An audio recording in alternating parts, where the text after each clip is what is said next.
Shalom, shalom, wonderful friends. Great to have you here today for our session 10 of the 10 greatest Jewish ideas, of which we'll run through this one of the very special ones, and then recap, remind ourselves of the 10 that we laid out. And I would love your feedback on those. If there's one you think should not be on the list, if there's one you think we're missing that should have been on the list.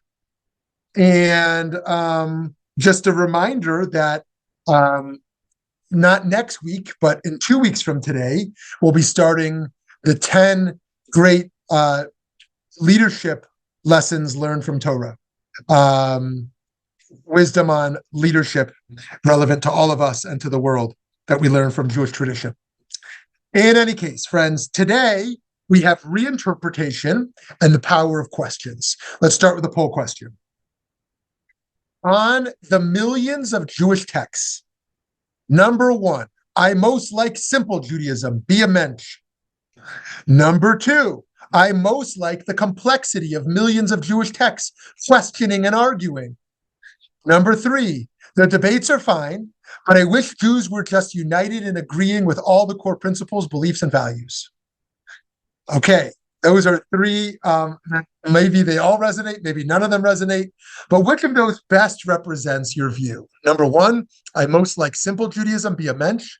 Number 2, I most like the complexity of millions of Jewish texts, questioning and arguing. Number 3, the debates are fine, but I wish Jews were just united in agreeing with all the core principles, beliefs, and values. Wow. Okay. Interesting. Nobody said I most like simple Judaism, be a mensch. 78% said I most like the complexity of millions of Jewish text, questions, and arguing. And 22% said the debates are fine. I just wish we agreed on the core principles, beliefs, and values. Okay, very interesting. And a good setup for our session today. So for our final, and I'm sorry, this presentation is probably the longest of the 10 just because of the nature of the topic. 2 Jews, 3 opinions. Thanks, Eileen. The nature of the topic, there's just a lot to say, but I'm going to speak a little faster than usual. So if you're on the podcast and you're listening to this on the 1.5 speed, this will be too fast. You should slow down your speed of the podcast. For our final great Jewish idea, we're going to explore the Jewish process of reinterpretation and, as attributes of that process, the importance of questions and of maintaining diversities of opinion.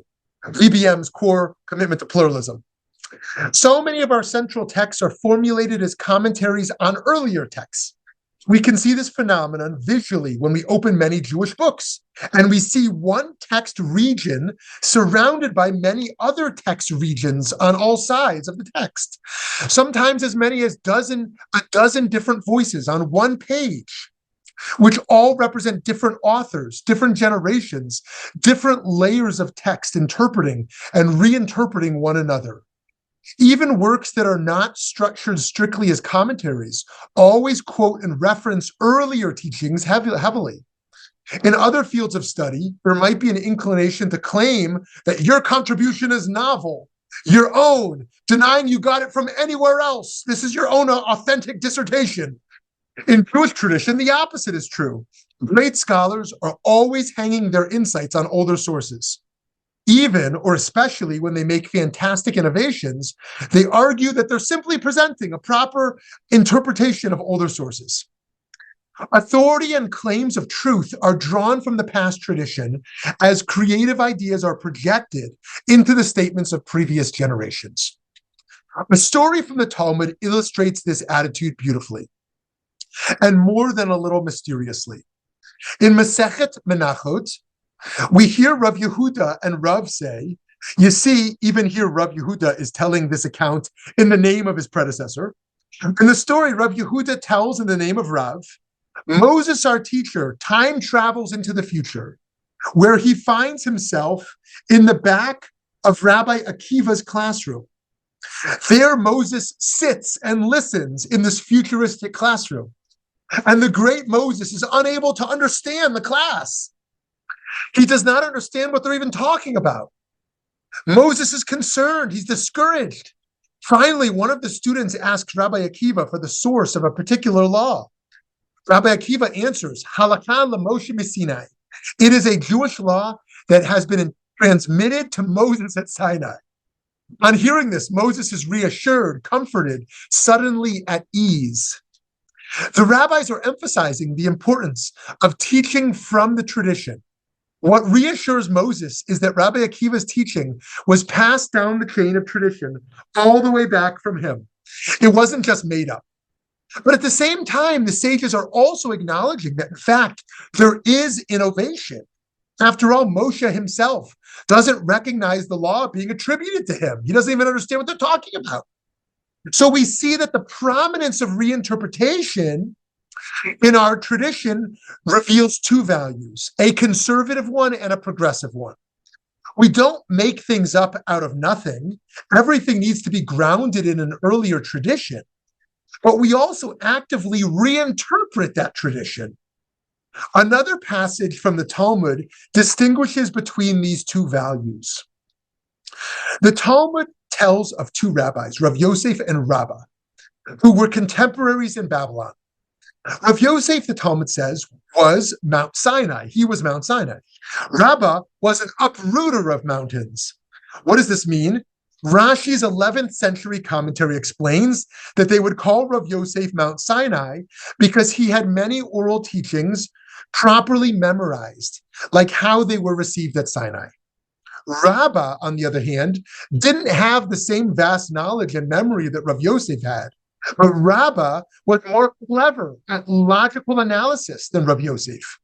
To be clear, they're both nicknames that are meant to show admiration for the two and to emphasize the different gifts they brought to their work, the one in retaining and transmitting past wisdom, and the other in innovating and coming to new conclusions, representing the conservative and the progressive values we find joined in the art of reinterpretation.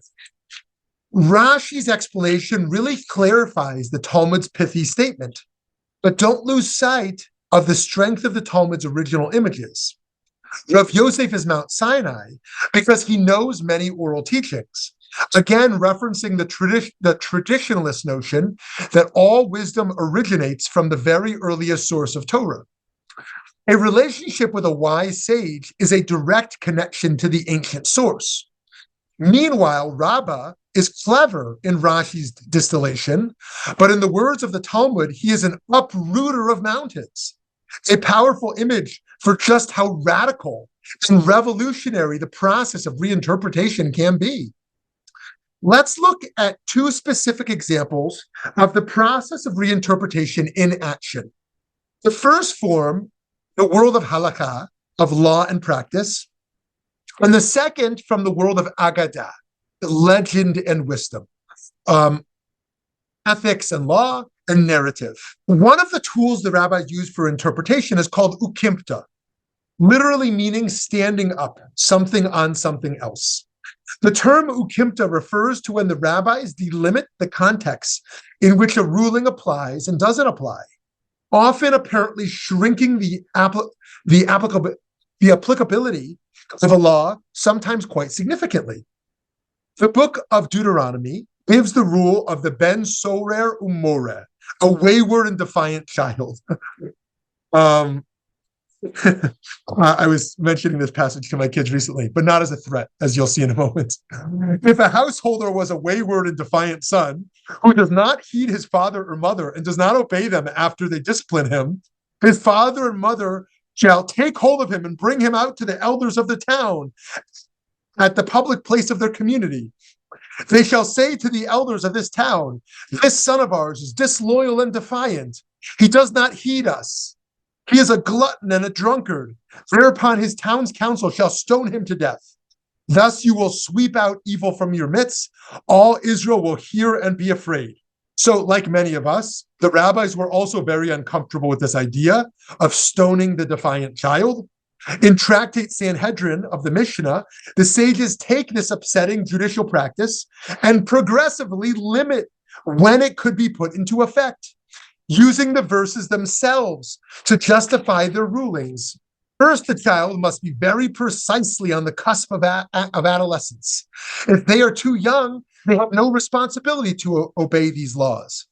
If they are fully mature, they do not count as a son, but rather as a man, right?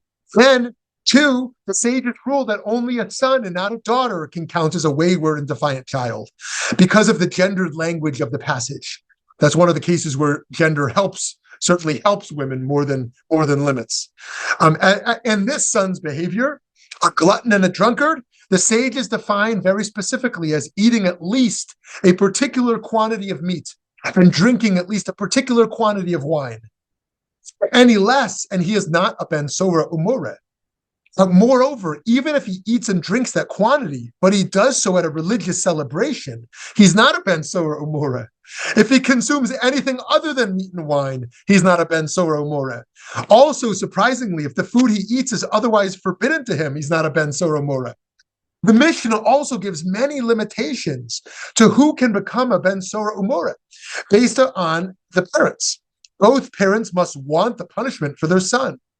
But also, if either of them is missing a limb or unable to walk or is mute or blind or deaf, their son cannot be a ben sora umore based on the way the verses say they must take hold of him and bring him out. And they shall say to the elders. The Mishnah also states that if his mother is not suited to his father, then he cannot be declared a ben sora umore. The Talmud brings its own layer of interpretation on this statement of the Mishnah to limit the case of the ben sora umore. Even further, stating that in the opinion of Rav Yehuda, the two parents must be identical to each other in their heights, appearances, and in their voices in order for the son to qualify as a ben sora umore. This is also based on an interpretation of the verses, as the parents say, he will not obey our voices. The phrase our voices is read to mean that the voices must be identical. At this point, the Talmud recognizes the absurdity, or at least the extremity, of the interpretive acts going on. It says that with all these limitations of the law, there has never been and there never will be a ben sora umore, without ever denying or overruling the text of the Torah. On the contrary, by reading each word hypersensitively and hyperloyally, the sages have interpreted the whole case out of its existence. The sages are clinging to Mount Sinai like Rav Yosef, while simultaneously uprooting mountains like Rabbah. The Talmud then asks, then why is this passage even written? Like, if we're just going to do nothing with it, why is it even there? And the answers, interpret and receive a reward. One way to understand the answer is that the whole purpose of the ben sora umore appearing in the Torah is to give us a chance to practice and prove our reinterpretive process. You cannot uproot the mountain without clinging to it. And you are also not clinging to it properly if you do not sometimes find yourself uprooting it. Okay, so just to summarize here, friends, someone could have read this passage and be like, this is horrible, right? The Torah says stone this defiant child. That doesn't fit with my contemporary 2024 values. I hate the Torah. But the rabbis did something very different. They said, this is our holy tradition. This is our moral guide. And we're going to be radical and subversive. And when it doesn't fit with our moral values, we're going to reinterpret it as a religious practice. Reinterpret it to the point where it becomes irrelevant, right? The practice means nothing to us. And yet, we're going to say that's why it's there. We're so committed to reinterpretation, the rabbis of the Talmud say, that it's there just to teach us the practice of reinterpreting, right? Okay, so let's look at another example of a chain of reinterpretation. This one, agadic, meaning living in the world of narrative rather than in law. These sources will not only exemplify reinterpretation, they will also be on the topic of reinterpretation. We start our journey, perhaps as always, on Mount Sinai with Moshe. After the awe-inspiring revelation to the whole people, Moses has ascended the mountain to receive the law from them. Now he is about to descend with the 2 tablets in hand, and we read in Exodus, thereupon Moshe turned and went down the mountain bearing the 2 tablets of the pact, tablets inscribed on both their surfaces. They were inscribed on one side and the other. The tablets were God's work, and the writing was God's writing, incised upon the tablets. Okay? We all know that story. 2 verses later, Moses witnesses the people worshiping the golden calf. As soon as Moshe came near the camp and saw the calf and the dancing, he became enraged, and he hurled the tablets from his hands and shattered them at the foot of the mountain. A very radical thing to do, taking this word of God and smashing it. It'd be like you don't like what your congregation is doing. The rabbi takes the Torah and Simchat Torah and throws it on the floor, right? So imagine it's a radical thing to do, and that's only human writes the Sefer Torah, not to mention God's hand, right? The Talmud pauses on the words, God's writing incised upon the tablets.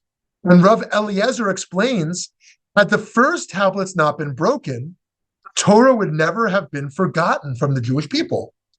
Rashi's commentary offers an explanation of Rabbi Eliezer's meaning. Incised is a physical engraving that would never be erased. According to Rashi, Rabbi Eliezer is saying that the Torah's use of the word inscribed is meant to convey the potential of permanence. But what do they mean by the Torah would never have been forgotten from the Jewish people? The 19th century Hasidic master, Rebbe Tzaddik HaKohen of Lublin, explains that through the breaking of the first tablets, we learn Torah and forget it. Because if we had merited, we would have seen everything clearly and revealed in the written Torah, and we wouldn't have needed the interpretations of the oral Torah. But after the sin of the golden calf, with the second tablets, the revealed light that was in the written Torah was hidden away. That's to say, we don't understand the written Torah anymore. We only need this reinterpretive process. Individually and collectively, we had the potential for a complete and unambiguous understanding of the Torah. And we would have had no doubts and no need for intermediary interpretations like the oral Torah. The contemporary scholar, Dr. Aviva Gottlieb Zornberg, puts a different perspective on this story with her own layer of reinterpretation. Dr. Zornberg, if you haven't read her books, they're only worth reading if you have an academic bend. They're kind of intellectually demanding. They're not made just for a popular audience, but those interested in biblical scholarship. In any case, she writes, after they are smashed, the life of the oral Torah begins. As Moses constantly warns the people to forget the Torah is, on the one hand, the worst risk of their future history. On the other hand, unmaking what has been made may release the object to translation, to unconscious transformations, elaborating it in a world of diffuse impressions. In a word, forgetting generates interpretation. Smashing the stony writing restores it to its elements, to its godly human potential. Unmaking things gives value to our making.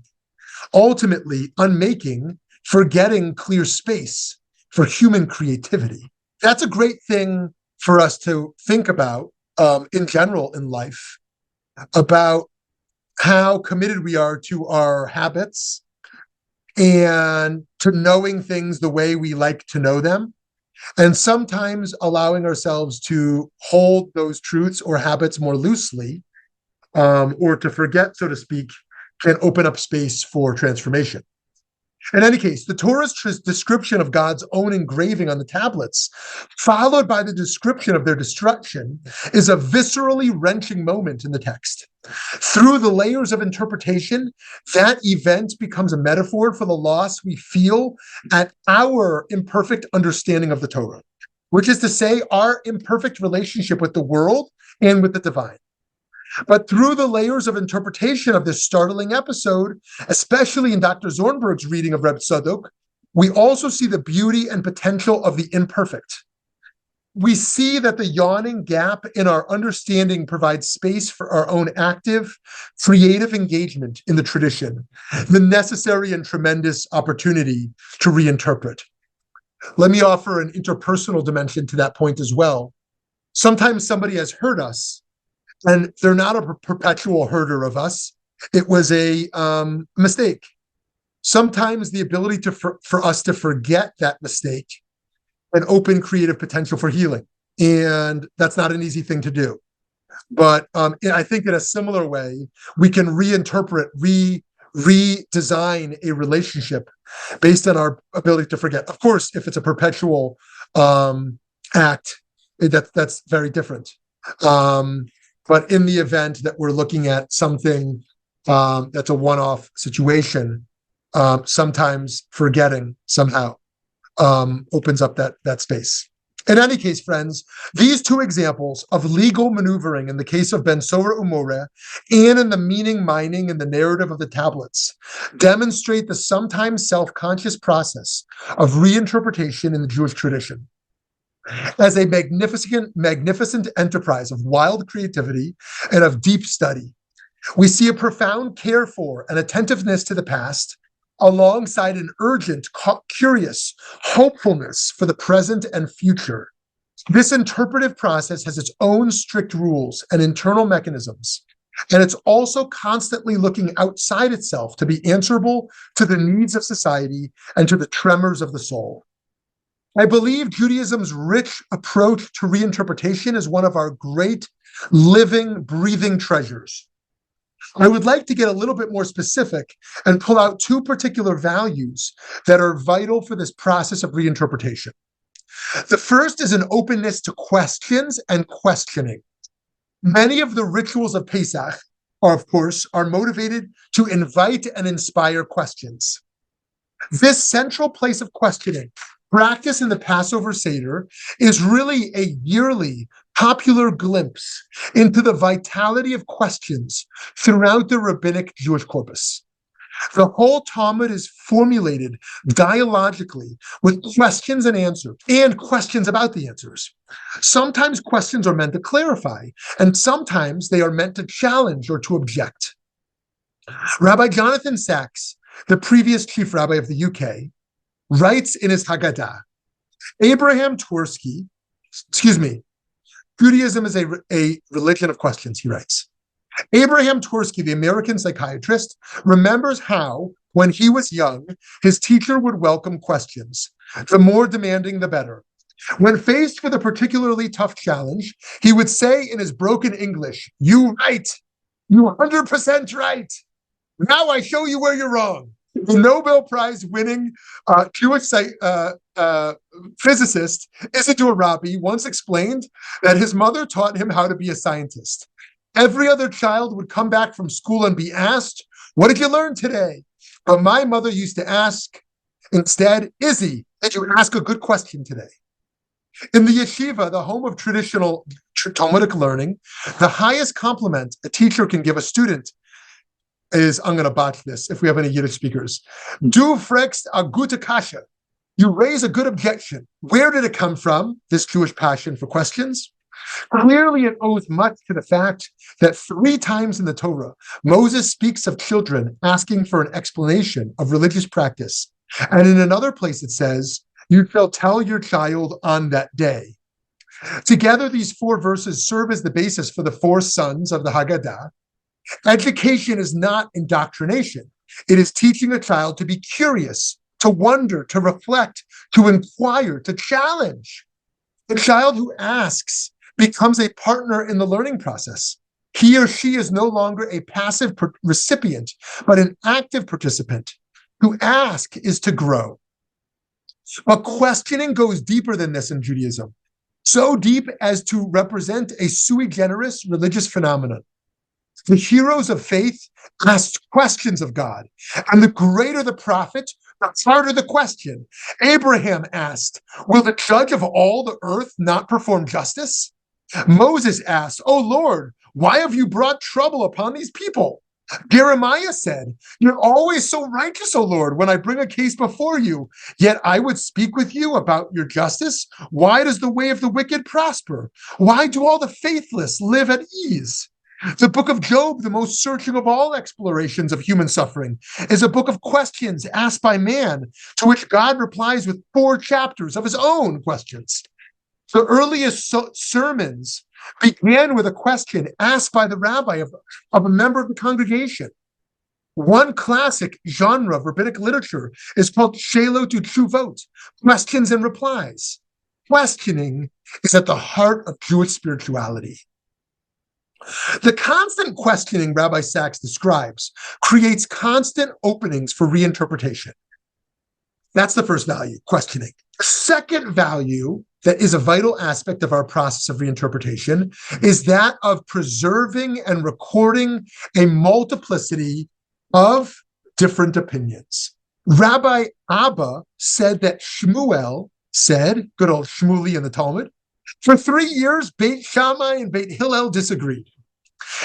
These ones said the halakha is in accordance with your opinion, and those ones said the halakha is in accordance with your opinion.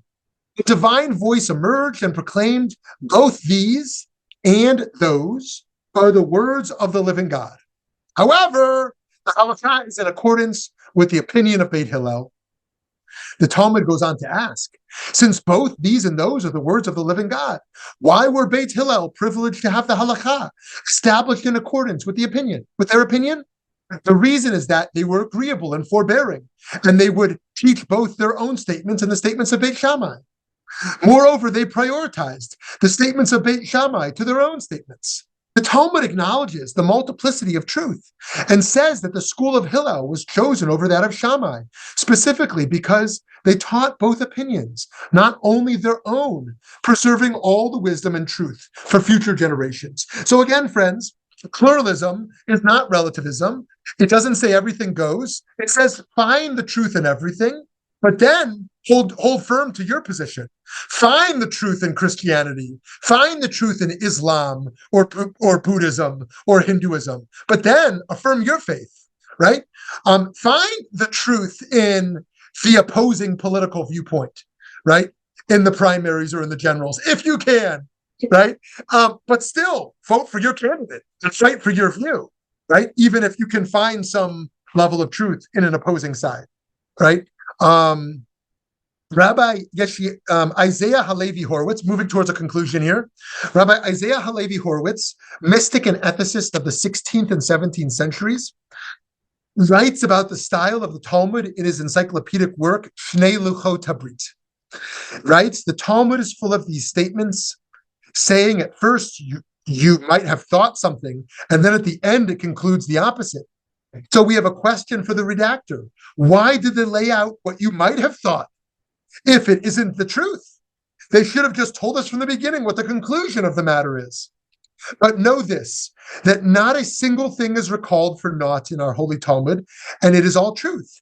And even though the Silka Datak that you might have thought does not remain in the conclusion for the particular matter, in any case, the reasoning of the you might have thought is still true for some other matter, right? You might have thought this, but actually it's this.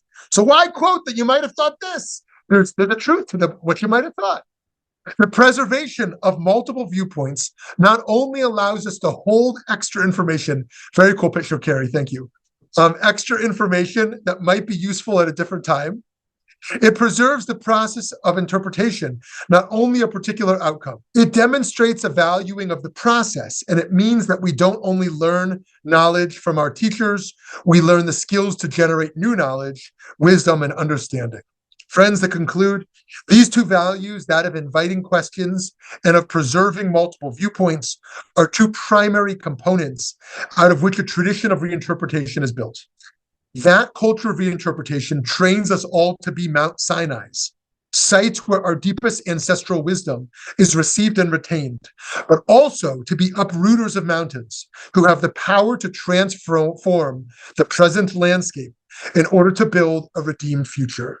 Okay, dear friends, that was a mouthful. But I would love for our remaining half hour to hear from you. Just before you unmute yourselves, I want to just look at some things in the chat here. Okay, very good. Thank you. Just to be used by the result. Okay, good. They value the importance of loose magnets. Okay, so I'll start with one question that's in the chat. Thank you for that. What is to prevent such reinterpretation out of existence, to be used by rabbis to nullify core Jewish laws, customs, such as kashrut or Shabbat? Okay, that is a great question. And what I believe is at the heart of denominational differences is more than budgets and power struggles, although those are certainly a part of it. This process of reinterpretation. The way that Reform Judaism, conservative Judaism, progressive Orthodoxy, modern Orthodoxy, centrist Orthodoxy, yeshivish Orthodoxy, Chabad, renewal, Reconstructionist, Israeli Sephardic, fill in the blank, Yemenite, Ethiopian, right? The dozens and dozens of branches of Jewish thought. What primarily differentiates, I would suggest, these various factions is what are the limits and rules of reinterpretation? A Reformed rabbi with good conscience can stand up on the bima and say, I don't think we have to keep kosher, right? I don't think actually we have to do anything. Yes, it might be nice to get rid of bread up for Pesach. It might be nice to not eat pork, right? But I basically think these are archaic laws that don't apply to our time, right? Or a Reformed rabbi might stand up and say, Shabbat is a beautiful idea, and each of us can practice that in a way that's beautiful to and meaningful to us, right? And that can really speak to a community that couldn't imagine not using their phone or driving on Shabbat, couldn't imagine only eating in kosher restaurants or things like that. Whereas it would be radical for an Orthodox rabbi to say, we're not going to eat kitniot anymore on Pesach. Right, we're not going to eat these certain things that are not chametz, but are also we have a custom of not eating that we very. But a conservative rabbi, only in recent years, could easily stand up and say, "We now have a new ruling as a conservative movement that kitniot is now permitted," right, and so on and so forth. Not to mention, as it relates to Israel, Israel has nothing to do with Jewish law, but the movements are very unique today in where they stand on Israel. Orthodoxy being the most fervently, it's hard to fill in the blank. I don't want to call it Zionist or pro-Israel, most fervently defensive and protective of the decisions of the Israeli government. And the Reconstructionist movement being the most critical. And a whole bunch of other, relationships based on movements and how that's playing around. The conservative movement is the most struggling movement of all movements today, closing campuses, closing institutions, struggling to hire rabbis, struggling with their Israel relationship based on the movement versus the masses. Anyways, lots to say about that. But in any case, going back to the question, what would prevent such reinterpretation out of existence being used by rabbis to nullify core Jewish laws and customs? Well, I think that's really a denominational question. The Orthodox establishment would say the non-Orthodox movements have gone way too far with reinterpretation and have basically done away with Judaism as they know it. And those other liberal movements would say the moves they're making are exactly in line with the history of reinterpretation to always make Judaism morally and spiritually relevant for the day. So too, like even within Orthodoxy, liberal Orthodoxy is ordaining women as Orthodox rabbis, and yeshivish Orthodoxy would say that's not permitted. That's not even Orthodoxy anymore, right? And so there's so many different layers to that, and so. Yeah, anyways, there's so much more to say about that great question, but let me pause there to bring in some more voices as well. Yes, hi, Eileen. Nice to see you again. And then Gary. Hi, Shmuly. It seems to my construct that the process of questioning anything and everything is part of the beauty of Judaism. We're not fed a line that we must subscribe to because we believe it. Instead, we are given the opportunity to use our brains and maybe our hearts to question what the precepts are. Great. Yes. Thank you. Thank you for sharing that. And before I affirm your position, I'll just share the counterpoint. There are people I know, one who's particularly close to me in my life, who feel that they're embarrassed by this aspect of Judaism, that they want Judaism to be a light to the world, and we should be really, really clear of what we stand for and our values, and all this debating and arguing. It's not a united front.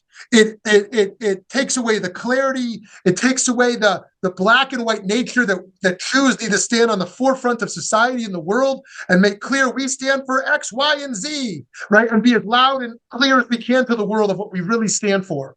And all this learning of Talmud and debating and being fractured as a community is a terrible distraction from how we should be on the forefront and loud and clear. So I want to share that counterpoint.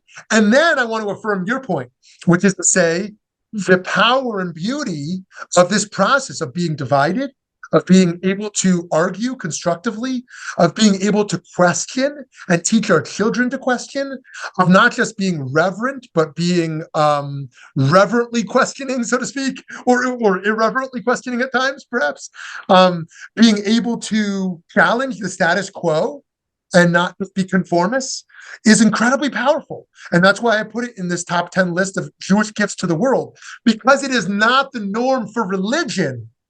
Religion in the world, as we largely know it, the high majority of adherents in the world, we think of as dogmatic. We think of as closed-minded people.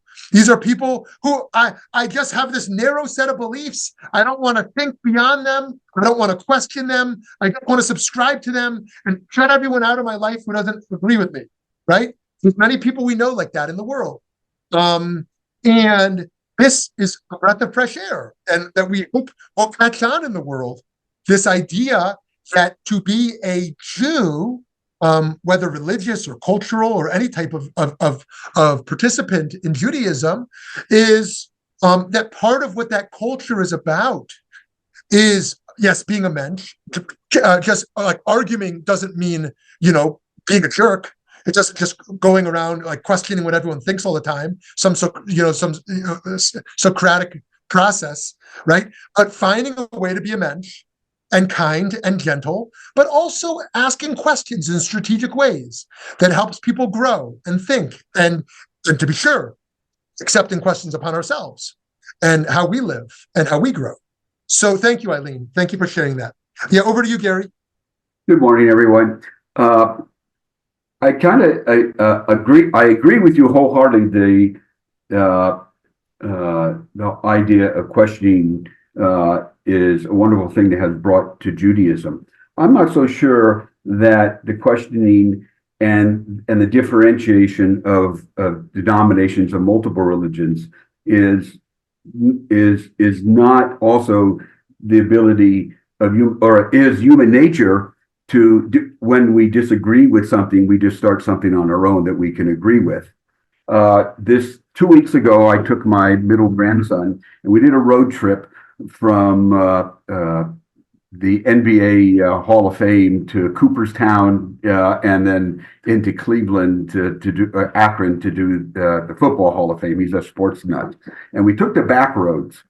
And I always kind of knew this, but it kind of cemented it in.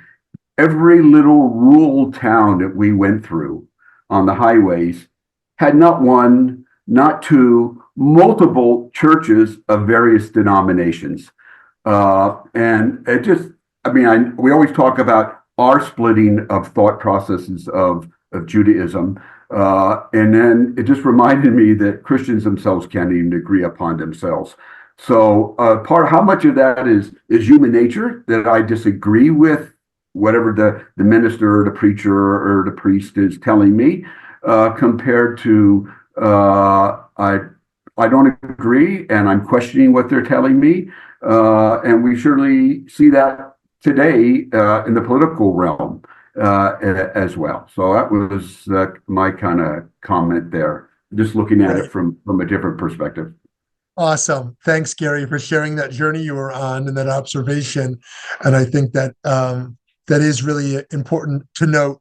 And for sure, we live in a very fractured world like you said, the various denominations of Christianity, not to mention, of course, the various approaches within Islam, of course, politically and religiously, and many other groups. And so I think that what's unique is not being fractured, but kind of what that intellectual discourse looks like around the fractured nature. And I'm hoping VBM can make an intervention in the national Jewish discourse around how we think of plurality.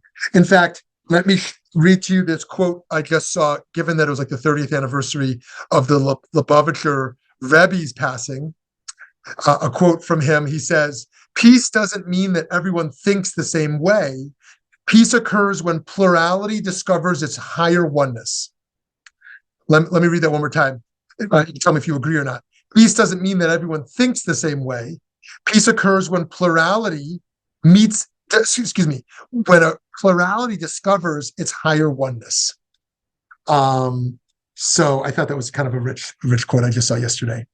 Okay, thank you, Gary, and I hope others will engage with what you shared. Hi, David. Sorry about that. Hi, everyone. Yeah, it's good to see everyone.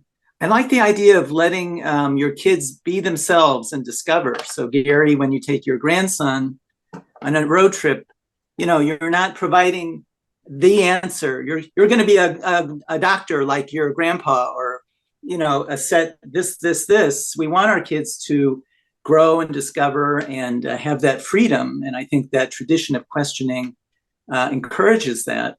And so my question that's been on my mind for Reb Shmuly is how did you decide to be an Orthodox rabbi, or what? Because you're so liberal in so many ways, and I'm sure you can't explain it in one little sentence or paragraph. It's probably volumes. But is it something about the richness, beauty of the tradition, or the ability to have that path, or because I'm trying to square liberality and orthodoxy in my own mind, and I love all the branches on that beautiful candelabra, but just curious about your own path a little bit. Okay, David, thanks for asking. I'm always hesitant to speak about myself, but in the fairness to you and and my value of our learning community, I certainly will reflect a little bit on that. And I wish I could turn the question back to you as well about your own path, but we'll save that for another chance where we can do that together, which I hope you'll take me up on that offer. See how concisely I can say something that's kind of long and complicated. But I grew up in an interfaith home, which was an important and rich part of my own experience. At one point, I was very involved in the Reform community and in the conservative community. At one point, I was in the black hat world, living in kind of the very yeshivish world in Jerusalem and in kind of a Lakewood Kollel, which is kind of in the Haredi or ultra-Orthodox world, you might say. And I have an appreciation for all of those worlds. I truly do. There's unique beauty in each of them. And I landed myself, primarily as a pluralist, primarily as one who does really look to seek the value and truth in all various components. But in terms of personal practice and belief, yes, within kind of a modern orthodoxy or an open orthodoxy, so to speak. And that was primarily for me, was a deep appreciation for what living a traditionally observant life did for me and my family. Well, I guess even prior to having a family, what the experience was like living, within a very traditional framework, and also finding that the more traditional I got, the more intellectual creativity that opened up because of how committed to learning that world is. I found kind of a very robust intellectual community and very robust prayer community and spiritual community around that opened up a level of depth that enabled me to kind of actually be more open. I found that the more I learned and the deeper I went, the more open I could get rather than more closed. So anyways, that's a little bit of a short version. I certainly have critiques of that world as well, and some of the challenges I think that Orthodoxy faces, in particular in what you mentioned in terms of kind of an assimilation into evangelical right-wing politics in America that we've seen over the last decade. You used to see Orthodox Jews at pro-life conferences or NRA conferences, things that would be associated with kind of a far-right agenda. It was kind of like, we're about Israel and about our day schools and a few other values, but we're very balanced and nuanced on a bunch of issues. But I would, in a similar way that certain aspects of the liberal Jewish world have assimilated into kind of a very far-left agenda, I think we see the same within aspects of Orthodoxy. So and other critiques around gender and sexuality and around intellectual processes we're discussing today. But in short, like I found my relationships there. I found my intellectual community there. And that's only one place where my foot is. My foot is also in many relationships I have with diverse people in the interfaith world and the interdenominational world that I find very rich as well. So I could talk for hours on that, but I hope that's enough of a 3-minute answer, David. Thanks. So, thank you for asking. Okay, who else wants to hop in? Hi, Judy.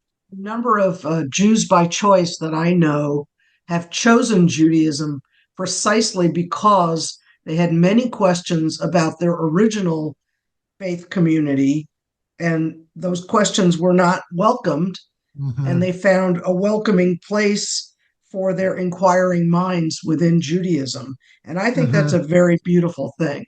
Thank you for saying that, Judy. I have found that so many times that is in the top 3 reasons that people seeking to convert to Judaism have told me that they were raised X, Y, or Z. They asked questions and those questions were shut down.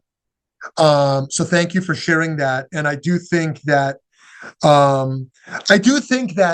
we should not passively be proud of it, but actively cultivate this culture.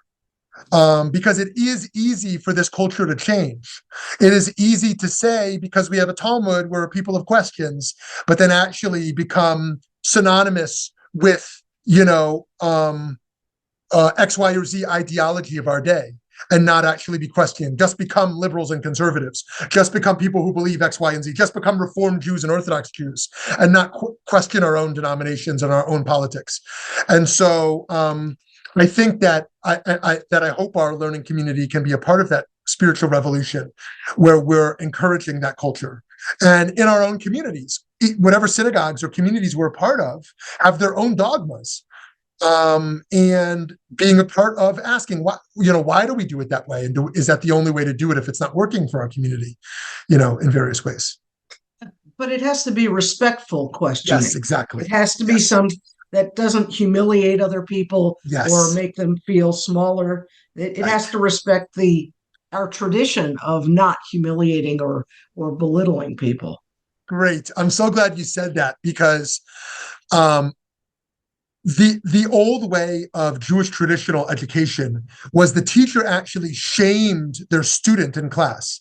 I mean, that was education in general, but certainly in Jewish traditional education as well, the idea that part of teaching is shaming, not to mention the physical punishments involved sometimes.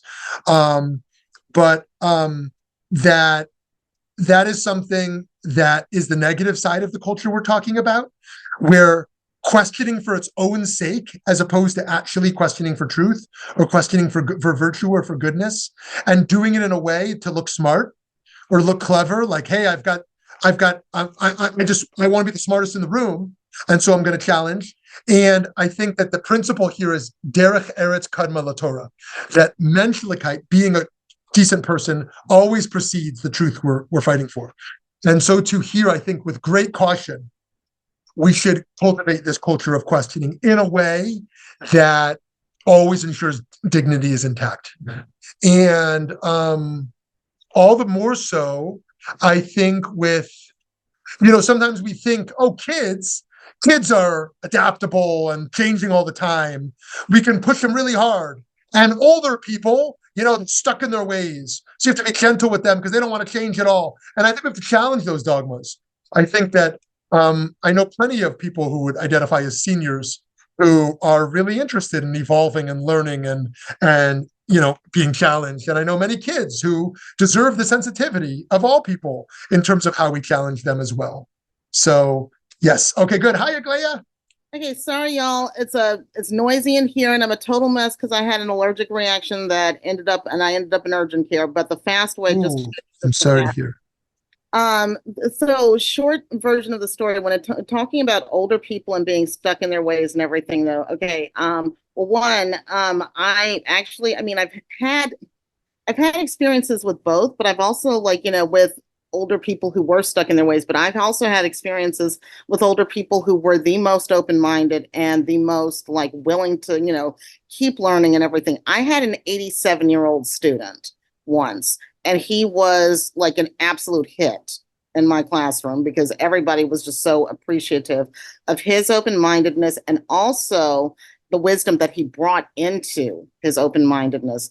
So that's something that I kind of wanted to throw out there also, is that you can't assume just because of age that someone is not open-minded, or that because they're young, they are going to be open-minded. Because I've had some younger people in my classrooms, they're 17 and they were the most rigid, there was nothing you could do with this.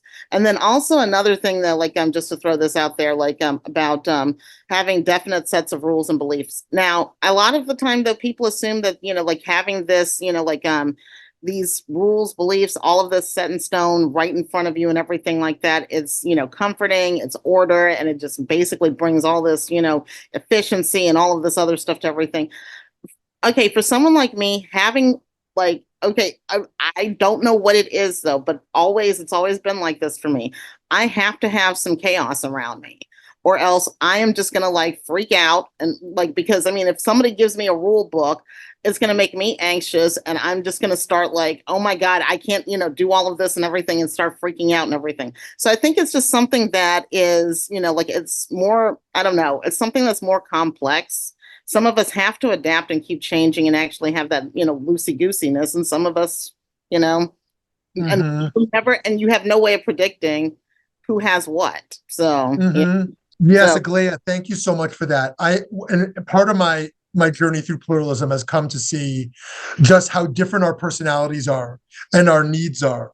I know people on the spectrum of order to chaos who need total order in their life. Their schedules, their homes, their ways of thinking, and other people who thrive in what you call chaos or disorder, and to some degree. And the same with questions and answers. People who want to question everything, and people who really want to live with solid answers in their life. And I think that it's so complex based on our childhoods and based upon our own temperaments, those different needs we have for questions and answers, for order and chaos and the like. So I really appreciate you sharing that. And I think that when we, quote unquote, challenge people, we should also honor their diversity of people and their human needs for these types of stabilities or lack of stabilities. Thank you. Okay, time for one more person, maybe. Hi, Steve. Hi. My biggest question has to do with personal God, whom I've temporarily rejected and replaced with evolution. It's the only thing that I can use to explain what is inexplicable in my life. And yet I want desperately to find this personal God. There's something so strong and so much advocacy on the part of a personal God. but I can't find the personal God. I don't know where it is, given all of the travesty that goes on in life. So my big question, I don't even know if I have a question. I just have an observation. I'm trying to narrow things down in my life that I can understand and grab onto. My kids, my friends, and my volunteer stuff. This personal God, though, creates so many questions and makes me so uncomfortable at times that I almost find myself rejecting Judaism, but I don't think Judaism is just about a personal God. As you once said, and forgive me for putting words in your mouth. You might have said this, maybe not. We are not a religion, we are a people. And I can hold on to that more than I can. We are a religion. And goodness gracious, I have no idea where I'm going with this supposed question or just observation. So thank I you. love it, Steve. Thank you so much. Firstly, you're right on the right path, at least according to the great Rabbi Heschel, who said, in the realm of theology, questions bring us closer to God than answers. So, many people think, oh, I'm so close to God because I know exactly what God is, and I have all these answers of my belief and faith and this and that. And at least in his view, it's the very questioning that actually brings us closer rather than the answers. But to your second point, yes, I think that it is an assimilation into the West to call Judaism a religion. A religion is a very narrow thing, and Judaism is something much broader than that narrow thing that has been called religion. Religion is one thing that Judaism is, one thing among many, among being a language, being a land, being a people, being a culture, being a set of values, fill in the blank. And so I appreciate you sharing that. And I do think that I appreciate very much, that sense of, as you said, family and relationships that you feel so close to, and strengthening, finding the spaces in our lives that feel rock solid and strengthening those, and finding the spaces that feel that, like you said, make us uncomfortable and unstable and fill us with questions. And, how do we hold all that together in our lives? Because both of those are very rich. And I hope that those questions or lack of certainty or even doubting would never push you away from that thing you call Judaism, but only keep you with us, because you are Judaism. People think, oh, Judaism's that thing over there. It's that thing that people talk about or where people go. But we are the embodiments of this living thing, and the way each of us lives it is what it is. And Steve Shobin, as you are, is an embodiment of this thing we call Judaism. As a Jew, as a member of our learning community, like, you represent what it is, and we're proud of that and affirm it and love it. And so, running from Judaism would be running from Steve Shobin. And you should never run from yourself. You should live your personal Judaism in the way that speaks most deeply to you, and we love you for that, and each of you. And so Alex is going to throw up my last slide, which is just a closing summary what we've done here together. And I hope you'll put in the chat if you think one of these shouldn't be here, or if you think something is missing. But what I've tried to suggest in this series is that Judaism has a lot to learn from the world, but also that we have contributed and continue to contribute an enormous amount, and that we have a unique approach on these 10 ideas that we've offered to the world historically and today. Number one, that everything matters, not just some things. Number two, that repair is possible. We can't despair because things can always be fixed. There is teshuvah. Number three, that we were slaves in Egypt, and all that emerges from this idea of how marginalization and oppression shouldn't just lead to an affirmation of victimhood, but towards an empowerment of being agent for change in the world. Number four, that we are not just our body and we are not just our soul, but a unique combination of those two. Number five, Shabbat, that all people are deserving of rest and have the dignity and the need for higher forms of living in the world beyond the realm of work. Number six, Tselem Elokim, that all people are created in the image of God and have infinite dignity.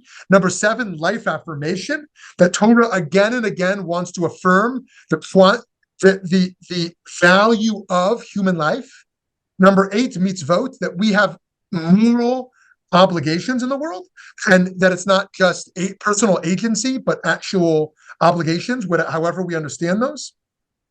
Number 9, that we don't just want to be positive all the time, or don't just want to be, have one emotional expression, but we want to embrace the fullness of emotional life as human beings. And lastly, our commitment to reinterpretation and the power of questions. I've greatly enjoyed exploring these with you, and we could do another 10, but I think those 10 were enough there.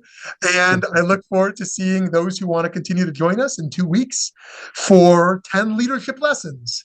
When I say leadership, I don't just mean like a president or a CEO, as many people think of it. I mean all of us. Like, all of us demonstrate leadership in different ways in our lives, in different stages of our lives. And what are some lessons we can learn about moral leadership? Thank you so much for your participation and for the wisdom you shared in this series.